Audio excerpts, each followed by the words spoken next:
In this video, I am going to look at a game I played last Tuesday in the third round of this year's Horsham Club Knockout.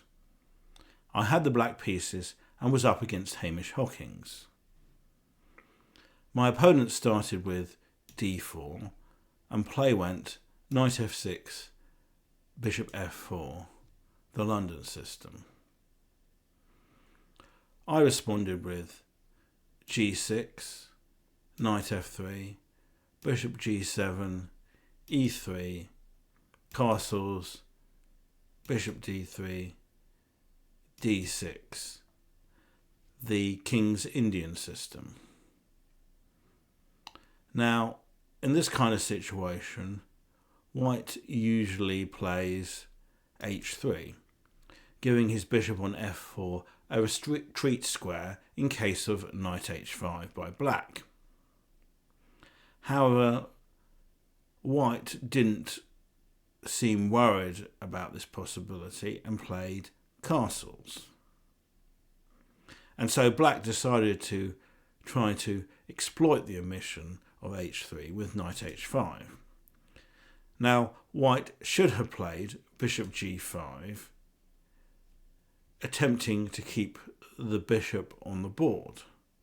However, he played the rather cooperative bishop g3, and so black lopped off the bishop with knight takes g3, and after h takes g3 played c5, increasing the pressure on the long diagonal.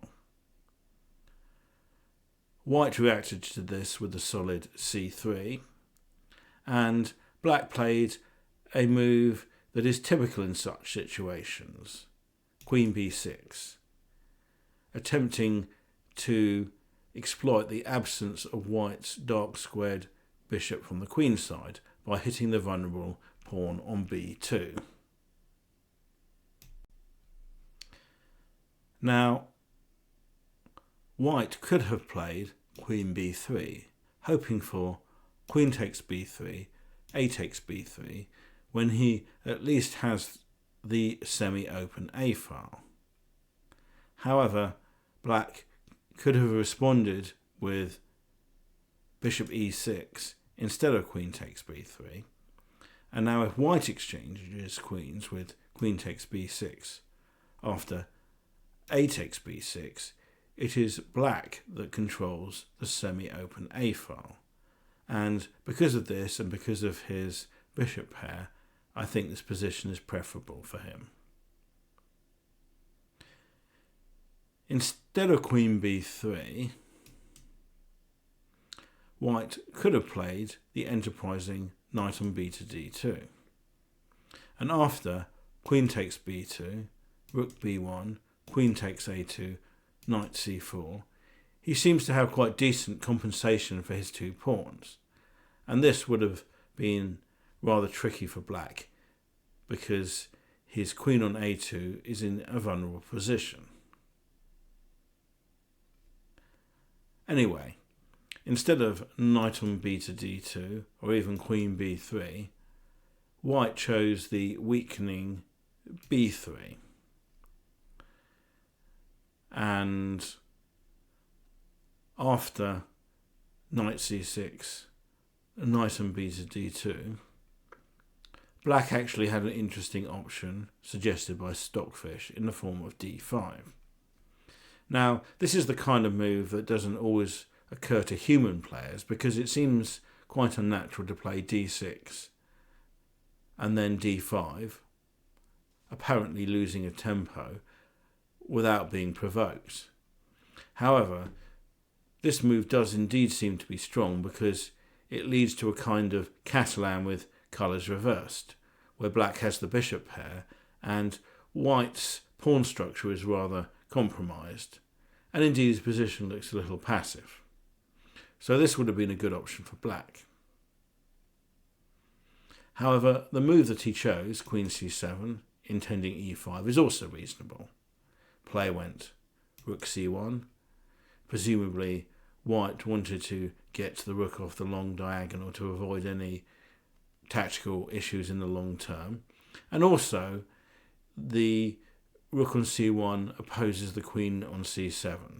Yes, there were plenty of pawns and pieces in the way at the moment, but this could potentially be an issue for black at some point.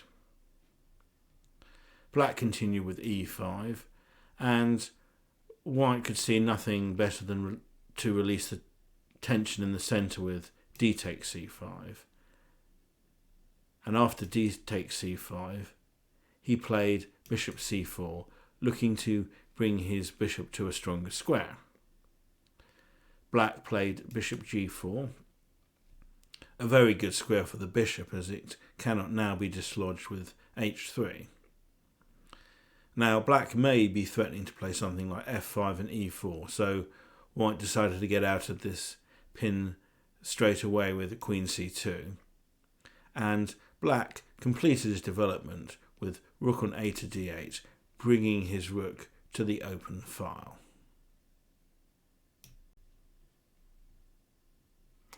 Now, white decided to play actively with knight e4, hitting the pawn on c5, but black found an effective way to deal with this.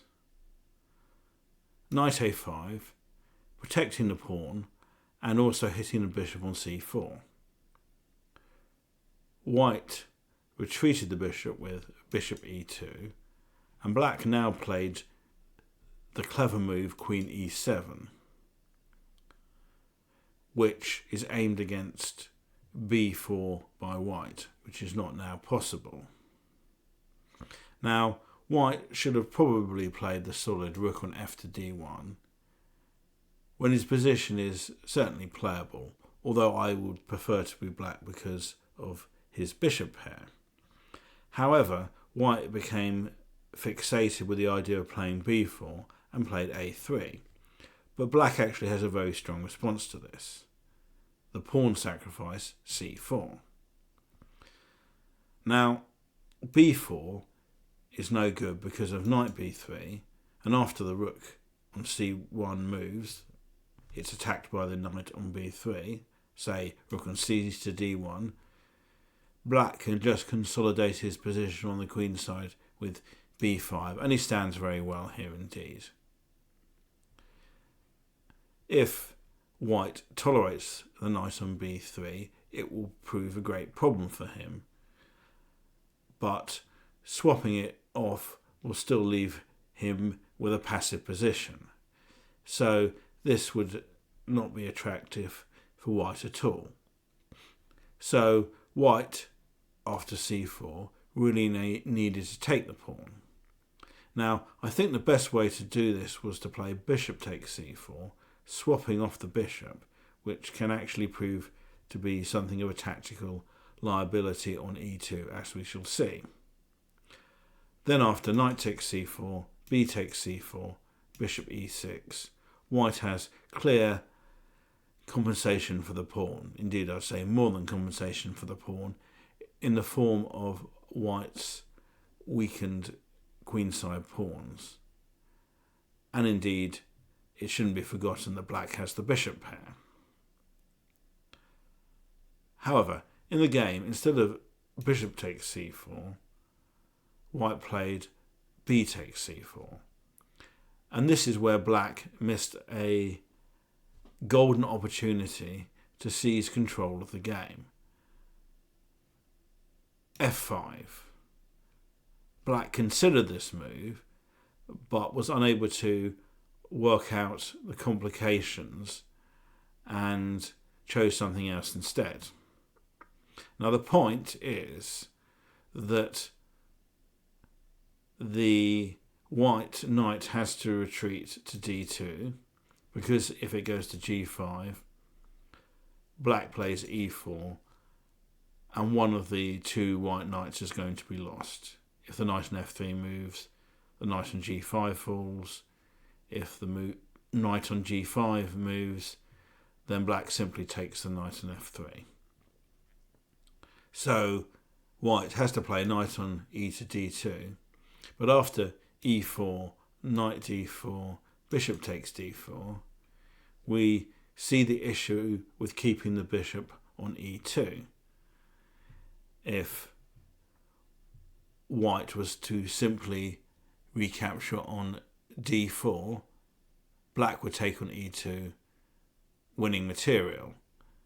And so white has to play bishop takes g4, but after bishop c5, bishop e2, b6,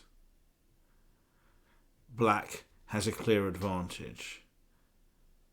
Way more than enough compensation for the pawn because of his excellent pawn structure, in contrast to white's weakened one, and also black's pieces are much more active. So this position would be really good for him. However, rather than f5, black played the more cautious bishop e6. But after queen a4, white now actually had a reasonable position. Black now defended his knight on a5 with b6, but this allowed white to play c5, aiming to liquidate one of his weak c-pawns. Now, black considered the active f5, but didn't like the look of his position after knight on e to g5, bishop d7, queen b4, knight c6, queen c4 check, king h8, c takes b6, a takes b6. Although he probably does have compensation for his pawn because of white's weaknesses on the queen side. Anyway, rather than f5, black went for knight b3, forking c1 and c5, and after rook b1, knight takes c5. White played knight takes c5, and now black could have played b takes c5, but he rejected this move because he was worried about white penetrating via the b file, although this doesn't really seem to be a threat, and so this was a viable continuation, and actually probably a lot more solid than the game, and indeed it would have kept rather more life in the position. Anyway, black chose queen takes c5, attempting to liquidate the queenside pawns by force. Play went queen takes a7, rook a8, queen takes b6, and now black had a choice of captures. Queen takes c3 was probably fine, but he chose queen takes a3, eliminating the a pawn, which he thought was more dangerous, and also he considered that it would be easier to attack the c pawn now. After queen b4, black continued with his plan of going after the pawn on c3 with rook on f to c8, and after rook on f to c1 played bishop f8, forcing white to make an important decision. Now, white could have exchanged queens with queen takes a3, but after bishop takes a3, black seems to be doing fine. For instance, rook c2 isn't possible because of bishop f5 skewing the rooks, and after rook d1, rook takes c3, knight takes e5. White has won a pawn, but after, say, rook a5, knight f3, bishop c5, black has ample compensation because his pieces are much more active and he has the bishop pair. So this should be fine for him. So rather than play queen takes a3, white went for the more aggressive queen h4. the threat is to play knight g5, threatening both queen takes h7 mate and knight takes e6, wrecking black's pawn structure. So black played bishop e7 to deal with this threat. The idea is after knight g5 is played in the game to play bishop takes g5, queen takes g5, rook takes c3. Now, white cannot take the pawn on e5 straight away because of rook takes c1, check. And so he played the most challenging move, rook d1, threatening rook d8 check, which is rather awkward for black. So black prevented this move with queen a5, although this does allow white the opportunity to win a pawn with rook b5. Although after queen c7, whichever way white captures, black seems to get compensation.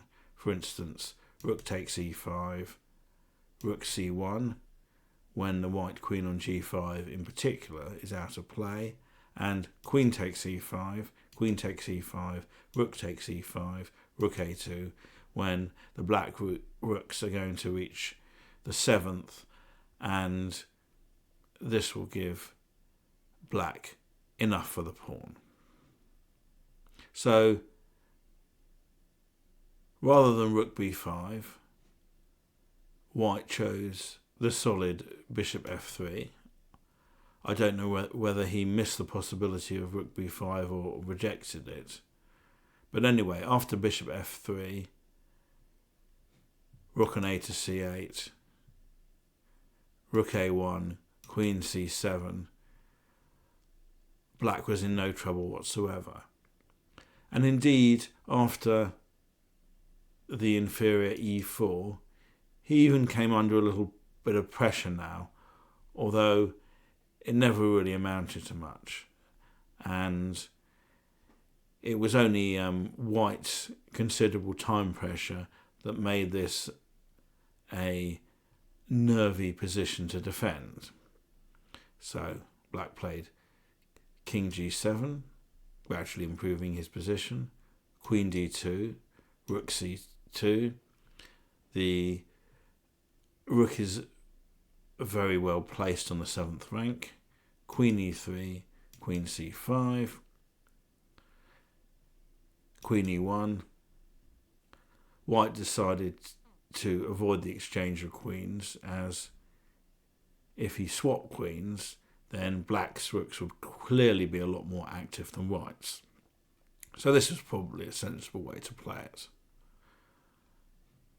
Rook b8, so black is hoping to bring the rook to b2. Rook a5, queen c7, rook on a to a1, rook on b to b2, rook on a to c1. So white pins the rook on c2, which